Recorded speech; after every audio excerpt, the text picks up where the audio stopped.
What is up? You are listening to Lyle's Movie Files. I am Jeffrey Lyles. Joining me, as always, is little brother Jayce. We're going to talk about a bunch of stuff, but we're not going to talk about one thing that we saw this week, Black Widow. We're not going to talk about it. I will say this much, that it's not a Wonder Woman 1984 situation. Do you agree with that? I concur. Yes, it's not going to be a deal where it's like, oh my gosh. One thing I will sort of slightly talk about, there is a movie coming on Amazon Prime this Friday, The Tomorrow War. Maybe you've seen some clips for it. It's Chris Pratt's new movie. It's an action movie. And I think if you are a fan of recent, really great modern sci-fi films like Oblivion, Looper, and Edge of Tomorrow, you are going to love this movie. Oh, good to hear. Yeah. I think Amazon has been looking for a movie to get people signed up away from Netflix, away from Disney Plus. And I think this one is a perfect July 4th weekend blockbuster to get people, families who've been vaccinated, together watching. Yeah.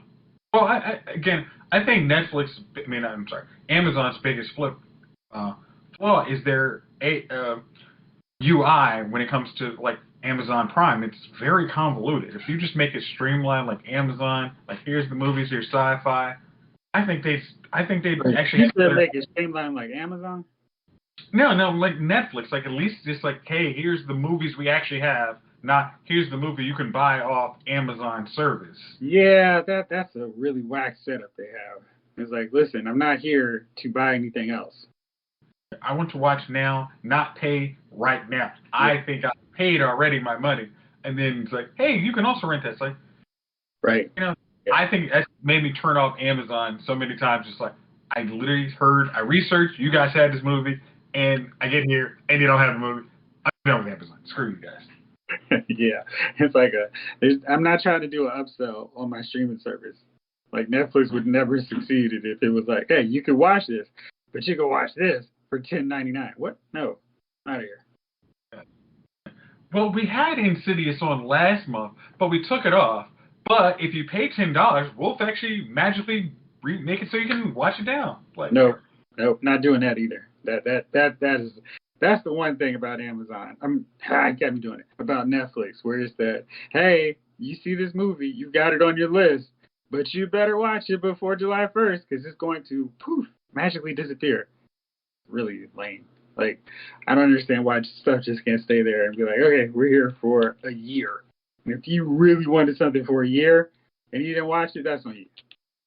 But even a year, it's like movies. I expect you guys, if you have it, you have a contract for it, just tell me how long the contract runs on it, and then at least I have fair notice. Like, hey, we have a contract with Paramount Studios for 5 years. Any Paramount stuff is here for that time. You know what? That may be a good idea for them to just put, along with the product description or movie description, this movie is leaving Netflix in October 2021. Then it's like, okay, this is how long I've got before I see it. I don't really need to know all the cast members, what the Rotten Tomatoes score was. Just tell me how long I've got to watch this bad boy. At that point, I have fair notice, and I won't get upset at you because, like Gunnar said last week, that he was looking for Enter the Spider-Man, and then magically it's off. And he was like, well, I guess I got to go buy the Bluray now because I just enjoyed watching it when I was, working from home. Blu-rays. Sanford Green, who is a really good follow on Twitter, one of the creators of Bitter Root, which you definitely need to read if you have not been, posted on Twitter today. Does anyone here still actually own or use a Blu-ray player? I think that's what he said. It was one of the two. And I was like, daily. Every day I use my Blu-ray player because I'm watching stuff every day. And yeah, I use my iPad, which has my Disney Plus. I use other things for, I have other devices, but I don't have them all set up on everything. Some of my TVs are not set up to connect to all my streaming services. And my Blu-ray player is my TV access. I don't watch TV on all my TVs. I watch whatever I put on Blu-ray. Like, I don't have cable set up on every TV at my house. So, yeah, but I use Blu-rays daily, and I was working on one of my Transformers Studio Series 86 figure reviews, and I was like, you know what I'll do? I'll watch Transformers the movie while I do this. I didn't actually get to the movie, but I did watch the special feature on a celebration of Transformers the movie, 30th anniversary. So that was cool, and it's one of the reasons why I'm never going to walk all the way away from having a Blu-ray player, a dedicated Blu-ray player, in addition to my PlayStation 3 and PlayStation 4. Yeah, I honestly, like, I have, like, a setup in my house. Like, I have Apple TV, I have a PlayStation 4, I have a PlayStation 3, all in one line, and each of them has a different streaming service. And it's like, it's super annoying. I'm just like, it's easier for me to just come like right behind me. Is you can, I mean, I know we're not doing video yet, but it's easier for me to pop in a DVD and I know exactly where it is, and it can go into any of the service I have, and I enjoy it, and I don't have to judge myself like, which one was this on? Was this on Disney Plus? Was that on Netflix? Like, I just know it's back there. I enjoy it. I'm good. What's the DVD, Papa? Well, it's this thing that it's cheaper than a Blu-ray, and some stuff you aren't going to spend money on the upgrade. Oh, interesting. Would you like some more? Would you like to know more? Yes. I mean, like, what's one movie I have on Sugar Hill? Sugar Hill is not on Blu-ray. It always pisses me off. It's like, why is this movie not on Blu-ray? This is a great movie. It's not on Blu-ray. It's not on a streaming service. But you know where it is? Right behind me. I can pop that joint on anytime I want it. That is one of those deals. There are some movies that are still like, nah, we're not coming to Blu-ray. And if you're looking for some streamer, good luck. And it's like, why? So now you got me curious, because now I'm going online to see if I can find a Blu-ray. And the first thing that pops up is DVD, so this is a bad thing. Hey, you can get the Blu-ray of the 1974 version of Sugar Hill, in case you were curious. I'm going to need my Wesley Snipe and, yeah. Not Leon. What's my boy? Michael. Five Heartbeats. Eddie Kendricks. Yeah. Yeah, all right.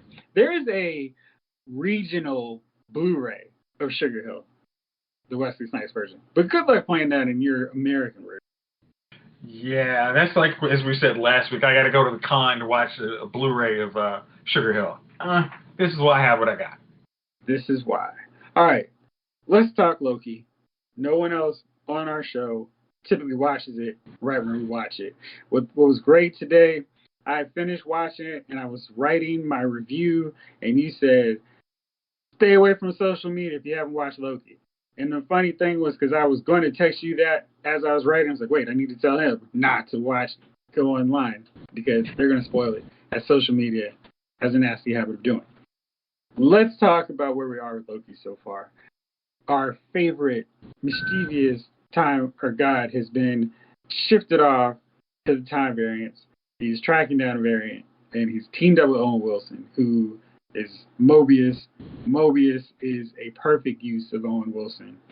And I always think this is something that Marvel Studios does maybe better than any studio. They find an actor, they cast somebody that's dead perfect for that role.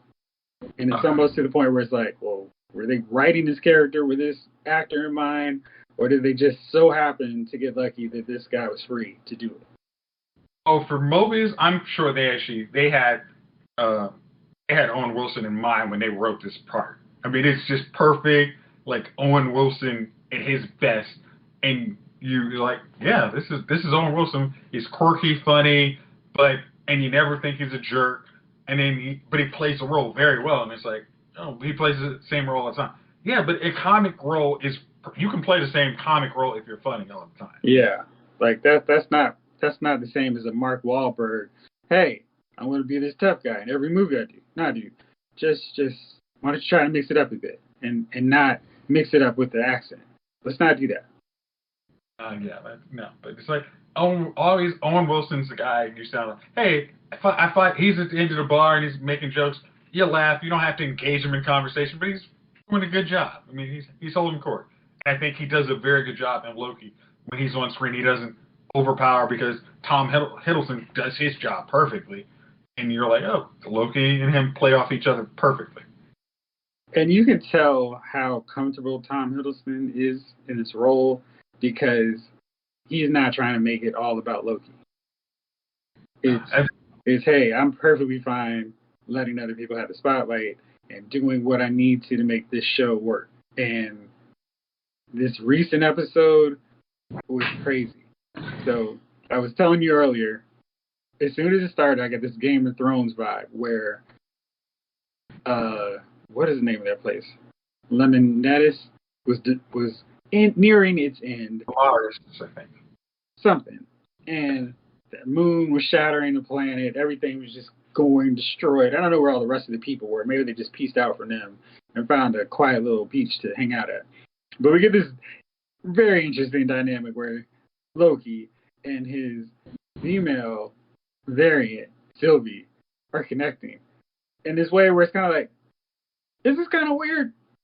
They seem like they're connecting in a romantic way. But I'm like, Loki's pretty vain.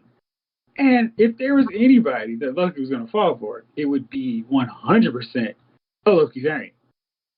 I mean, honestly, I hate to say this, but like most people are vain enough. If you actually got an actual 100% female version of himself, they'd be like, man, this person's awesome.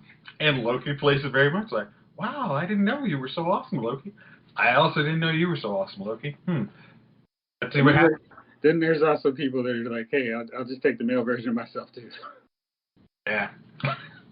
But that would have an odd twin type thing, so it'd be a little bit different. But yeah, it raised some questions. But yeah, this thing has gone really well. Juju and Batha Raw, we got to see her play a little bit different side for Ramona, Grievance Slayer, this episode. She's clearly lying to Mobius. Oh yeah, she's dead. Totally. Trust me. You honestly can trust me. And we know there's clearly something going on. And time variance authority is not on up and up. And Loki and Sylvie have cracked the code that they're all variants anyway. And they are simply unaware that they've been plucked from the time stream and forced to purge other variants. You know, she's one of those actresses. I think she was on, was it a show with, it was like an NBC show, of course. It was 100%, I want to say. Was it Boris Kodjoe? Yeah, it was Boris Kodjoe. And it was like, how do y'all not let this have legs? Like, even if it doesn't get perfect ratings, this is a show that should work for, like, just give it a time to find an audience. And it would have, I thought. If it was on ABC or CBS, that show would have been around long enough. People would it still be on at this point? Because I feel like it wasn't that long ago. And it would have got to 100 episodes. I'll say that. I can't say it would have been on now, but it would have definitely got to that 100 mark in syndication. If it was on CBS, it would still be on. Yeah. Let's go with that. Because I feel like ABC may get a little like, all right, it's that time. But 100% CBS, if they find a show that works, they're like, all right, why are we switching? Yeah. Hey, we got Wednesday night on lockdown. We're good. Was the name of said show Undercovers? Think so. Well, wait a second now. This can't be right. Wait, this can't be right. It was, I don't know what happened. It lasted for 2 years somehow, from 2010 to 2012, yet it only had one season. Crazy. That's how stupid it was on NBC. They probably did premiere it, and they were like, oh, we're going to retool it. But then they need to retool it. It was fun. Good old NBC.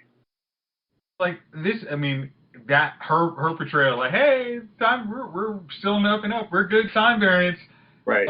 The time authority is on the up. We did not murk that lady out. Nope, not us. Nah. Yeah. But the crazy thing on this episode that really had me feeling like the music was great, but would really set it off like, hey, this really was like a Loki episode of Game of Thrones. Because the characters were getting murked out and our boy Mobius got purged. And it was like, whoa. I did not see that coming. I was like, man, oh shoot. Like I was just like, man, we're gonna have the time authority revolt and he's gonna lead it. Nope. Nah, dude, nah. I mean, and the way that they do that purge thing is so like sudden. It's not this dramatic buildup of slow motion. It's always like, oh shoot, they're vanishing. Oh, they've been purged. So It's very much like a sword in the back, and they're like, you see the blood. yeah. Oh. It's like, oh, there is no escape. So yeah, that was crazy, and it was this thing of, man, I can't believe they did that. I missed Owen Wilson last episode, and I was so happy to see him back this episode playing off of Loki again. And it's like, oh great, everything's back to normal. I was like, nope, sorry, what you got used to doesn't matter. Yeah, did you like how like when he kind of after he talked to Loki and then he comes back out like, hey, how's it going, guys? You know, nothing's wrong, man. What's going on? Oh shoot, I was like, honestly, if you didn't know he was shady, I'd be like, okay, yeah. I thought he was just gonna skate through with no problem. Perfectly reasonable. He has that real disarming manner to him that makes it so like, yeah, you could buy anything. I think that's what made him and Vince Vaughn so great in Wedding Crashers. Where it's like, yeah, I totally buy them doing that. It's funny, and they are bouncing off each other so well that it's like, yeah, let's do the thing. So yeah, like I mean, like talking about Wedding Crashers, like Vince Vaughn said, you know, a little bombastic, but like Owen's like, hey man, don't worry about it, man. I got it, man. We can get this done, man. Let's go out and go separate ways. It's gonna be good times. And he did that very well in Loki, and then we were just like, yeah, I told you he's gonna get through. Oh, he didn't get through. Shoot. nah. Like what do you got? One episode left of Loki or two? No, there's two more. Okay. So this was the last week was our midway point, and I think we both were like, this was a good episode. It spent a lot of time focusing on Sylvie and building her up, but it was the one episode of the series so far where it felt like having another episode to watch right after it would have been very helpful. But the real shock was Loki getting the purge. And it was like, yo, you're not supposed to kill Robb Stark. You can't do that. 4 episodes in. Yeah, I mean that when I saw that, I was just like, that's I mean literally I'm like after I saw it, I'm like, do not go on social media because it's like everyone's gonna spoil that. Like, oh my gosh, did they really kill Loki?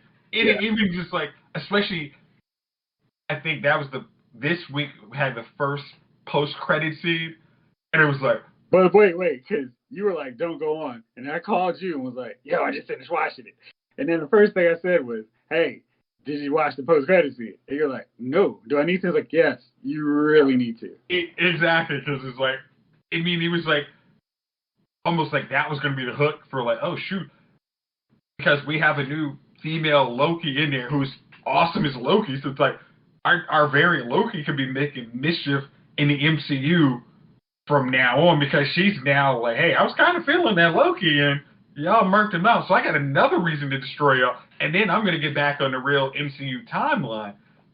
There's a lot of fun. I mean, honestly, again, the Marvel TV shows have done a great job of setting up the next wave of Marvel movies. I mean, I don't think you could do better than they're doing. It's like, they're just like, hey, we are going to learn how to print money, and we are going to keep printing money perfectly. Yeah. Like Black Widow spoiler, as always, make sure to stick around for the post-credit scene in the movie. All right. Black Widow spoilers now off. But yeah, the post-credit in Loki was just, it blew my mind because we had Kid Loki, we had Alligator Loki, and then we had classic comic book costume Loki. I'm always complaining, you can do these costumes. All you have to do is do them right.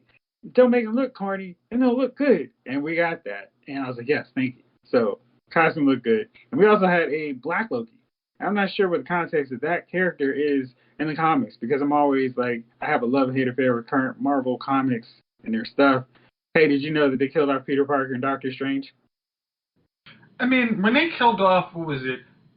Aunt May. I'm sorry, Mary. They made it so Peter wasn't married to Mary Jane to bring back Aunt May. I was kind of done with Spider-Man. It's like, that's the stupidest thing. Like, hey, I might love my mom, but I'm not gonna give up my hot wife because I love my aunt who's probably 81 years old and probably doesn't have that much time with me anyway. So that didn't make any sense. I don't know how old Aunt May was, but she was super old. She was like 98 at that point. one was a Marissa Tomei. No, exactly. It was like you've enjoyed your time together. It's time to move on. That was kind of whack. So I've always been kind of like, I could read a Marvel movie, or I could do other things. Let's see what happens. Let's see what happens.